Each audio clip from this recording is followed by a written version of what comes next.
For the hearing, nag-usap kami sa ano. Binasa ko sa kanya, ito ang sasabihin ko.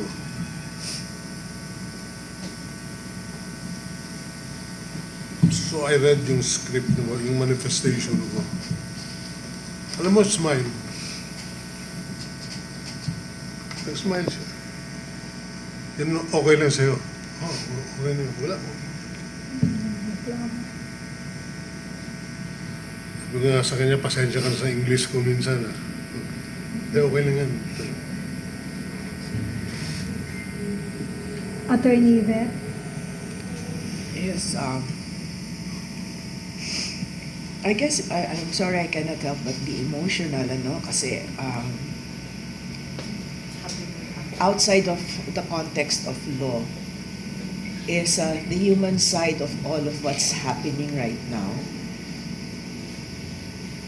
PRRD was a complex person, but he is such a human being puno ng malasakit. Ang nakikita lang kasi ng taong bayan, yung tapang. Yung malasakit, ino-overshadow. But it is this character of him that endears him sa masa. Taong bayan, masyado ng, overused. But yung malasakit dun sa mga kulang sa buhay. And I guess that's the reason why he's wanted very much to stay with PDP. Ang motto ho ng PDP is Pilipinas dapat sa Pilipino. Yun ang sinasabi niya, gusto kong litisin ako ng kapwa ko Pilipino kasi kung may pananagutan ako, dito ako mananagot sa aking mga kababayan at hindi ko yan tatakasan.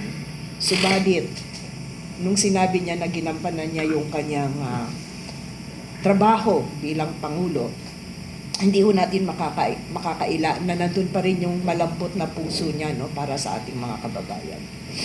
Kaya sa aming maaabot na 3 abogado, pinapaintindi namin sa inyo labas sa aming mga emosyon. Ano ba ang nakikita naming karapat-dapat na mga pananagutan sa batas sa paglalapastangan ng kanyang karapatang pantao.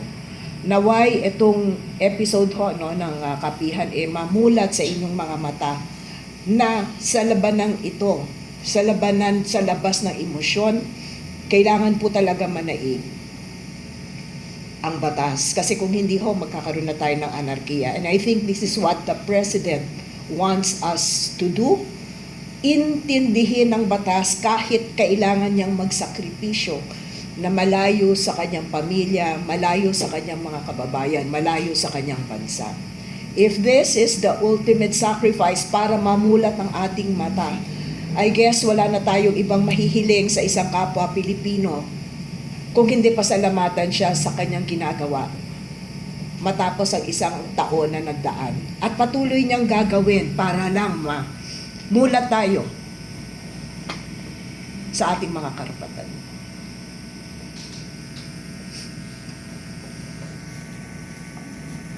Biniro ko pala siya bago kami naghiwalay. Nung natutulog siya, Mayor, sabi ko, kinuna kita picture na natutulog ka. Sige, saan? Ayan. Pero hindi ko ibibigay sa kanya. Ayan, Sabi ko, okay lang. Parang sa kanya, binigay niya na yung sarili niya. Wala siyang reservation para sa... Wala siyang reservation. Wala siyang tinatago. Mahirap din yung tago ng tago.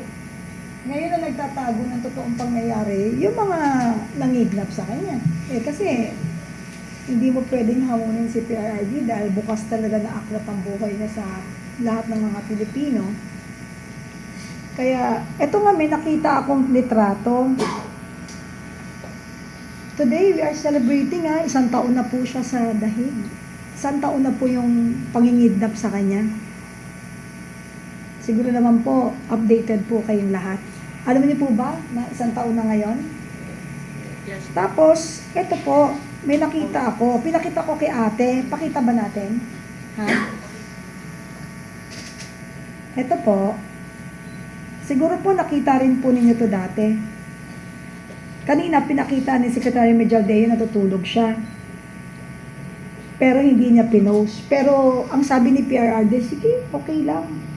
Wala naman siya dinatago. Ito kaya, pakita ko sa inyo. Siguro naman alam to dahil pinost naman niya. Baka mamaya, padakip ako.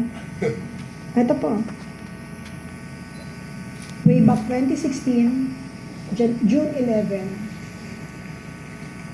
Ang caption dito, salamat sa aking matalik na kaibigan na si Rodi Duterte. Ito ang tunay na walang iwanan.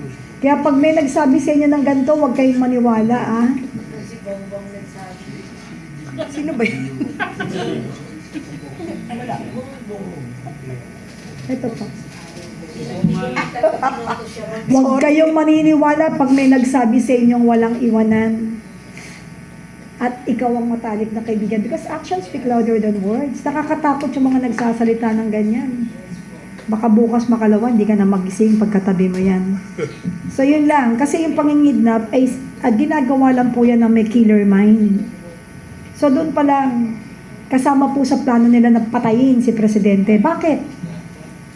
FPRRD hindi Presidente natin ngayon. Bakit? Kasi pagdating doon, wala man lang legal, walang doktor, wala lahat. Tapos malamig. Wala man lang sumalubong sa kanya na kahit na isang blanket para takpan siya sa lamig. Wala. Doon pa lang po, pinapatay na po si Pangulo. And nakita naman natin sa live ng kanyang arrival kung gaano siya kasik. Talagang sickly that time si nakita namin Kasi kasama po kami sa Hong Kong, isa po kami sa napakaswerte na nakita namin siya nakasama. At nakita po namin yung mainit na pagtanggap. In fact, limited lang po yung area, so hindi nakapasok ang mga Pilipino. Kaya nag-abang sila doon sa labas. Ang haba, hindi lang ata 1 kilometro yun kasi paikot-ikot po ako Napakahaba. At kahit saan siya sumilip, pag silip niya, pinipilit niyang sumilip sa bintana para tingnan ng tao. Alam mo, kahit saan may sumisigaw, kakaway siyang ganon. Awang-awa siya sa mga tao dahil hindi nakapasok. At doon pa lang, pinagigpitan na nga Bawal masyadong marami, bawal masyadong sumigaw, bawal masyadong masaya. At pag nag-ingay at nagkaroon ng commotion at nagwala pa yung Pilipino, talagang ipatitigil nila yung pakikipagdaupang palad ni Presidente doon sa mga OFW. Ewan ko, doon pa lang parang meron ng somebody na naghihigpit no? Doon pa lang, kaya nga sabi ng mga kaibigan namin sa Pilipinas, huwag na ninyong pauwiin, huwag niya kausapin mo, bakit? Iba yung kumakalat na balita dito sa Pilipinas, hindi yan totoo. Sabi namin, dito si Presidente, hindi, huwag niyo nang pauwiin, may masama silang balak. That nobody will believe, kasi lahat naman, handa yan si Presidente, handa niya, just in case sa totoo yun, nauwiin siya. Alam niya may proseso dapat sundan. Pero hindi niya akalain, nakikidnapin siya, hindi niya akalain, pero alam ko, kahit hindi siya handa, alam niya yung karapatan niya, kaya hindi siya natatakot. Sabi nga niya, di ba, yung word na sinasabi niya na hindi dapat mawala sa isip natin at puso, that kung ganyan na mangyari, okay lang, I am willing to die para po sa ating bayan, sa ating mga kababayan. Nag-iisang FPRRD, nakakaiyak, nakakalungkot, pero nangyari na ito at alam natin na ginawa itong pangyayaring ito at pinabayaan ng Diyos mangyari ito para buksan ang ating puso at isip na kung ano ang tunay na pagmamahal at malasakit. Nagawa na po niya yung tapang yung panindigan niya na harapin lahat ng mga batikos at lahat ng pangahamak at lahat ng pananakot. Ayan, hinarap niya. Ngayon naman po, nakita natin yung malasakit. Pag-angat pa lang sa eroplano, kahit giniginaw at may sakit, malasakit pa rin sa kasamahan. Malasakit pa rin sa mga lahat ng Pilipino. Kaya ngayon, nasa kamay na natin ang bola para itimbang ninyo kung ano ba yung nararapat nating paniwalaan, ano yung nararapat nating panindigan, at ano ang nararapat nating ipaglaban. So ngayon, sa pagdiriwang ng 1 taon na pagkidnap sa atin pong FPRRD, nakita ninyo, ano ang nangyayari sa ating bayan na nagdarahok magpahanggang ngayon? Ano na ang nangyari sa flood control? Huwag natin kakalimutan yung usapin yan. Kaya kapag may bagong pasabog na naman, bagong paglilihis, lagi nyo ibabalik flood control. Kinidnap si ganito, flood control. Kinulong si ganito, flood control. Nahuli na isang congressman na nakita na guilty sa pagkorupsyon, flood control. Lagi nyo lang pong ibabalik sa flood control dahil ang nagyugyog sa buong bansa o bansa ng Pilipinas kaya naging maingay yung pagnanakaw at nagtalunan ang mga buhaya ay dahil po sa baha. Sino pong gumawa ng ganyan na hindi na nila nakontrol? Di po ba ang Diyos? Diyos na po kakampi natin dito. Tuwing magsisinungaling sila, biglang magbabaha. Tuwing ililihis nila ang usapin, magbabaha. Bakit pinamumulat sa atin to? Nakalimutan nila that they cannot hide everything dahil may Diyos na nakakakita, may Diyos na mas maalam, at may Diyos na mas makapangyarihan sa lahat. Attorney?